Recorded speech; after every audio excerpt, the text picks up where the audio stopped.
नमस्कार जय जगन्नाथ मु आपण तपस्विनी चैनल को कोई तपस्वी को आपण स्वागत करुच्ची। आज मो भाई पीनट बटर रेसिपी नहीं आसी चलते पे प्रस्तुत करवा। से आवश्यक भजा बादाम चीनी लुण मु आगुरी बादाम को भाजी नहीं गोटे बाउल चीनी गोटे चामच दबा। आपण मैंने आप टेस्ट अनुसार ये मीठा नहीं पारे। ये लुण जी मु बादाम नहीं 1 पिंच लुण पड़ो बेसी लुण पकाबनी।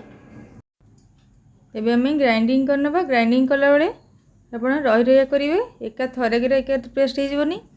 देखो मु थरे करिकी ये पाउडर हो गला पुणी आउ थे देखिए करनबा।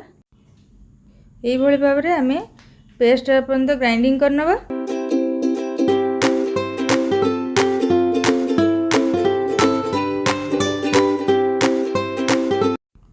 एबे देखंतु हमर पीनट बटर पेस्ट हो तार कंसिस्टेंसी रही बिल्कुल भी पानी दिएनी केवल तार पेस्ट ही प्रस्तुत हो। देखो एबे मु आपन देखो कि आम ब्रेड सहित पीनट बटर लगे खाइबा। मु ब्रेड रे घी लगे तो टोस्ट कर नहीं आपन बिना टोस्ट भी खाई परिबे।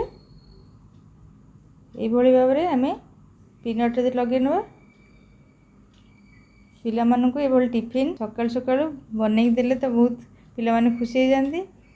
एबे एमती कदली को मु स्लाइस कर नहीं बिना कदली रे भी आपण माने सेमती खाली ब्रेड रे पीनट बटर लगे खाई परिबे। एमती कले आउटी टेस्ट लगे।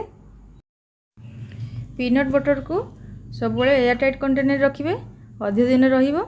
आउ गोटे कथा ध्यान देवी कि ग्राइंडिंग कला बेले ग्राइंडिंग जार रे जेमती पानी टिके न रहे एमती कले हमर पीनट बटर खराब हो जाए चांस थाए।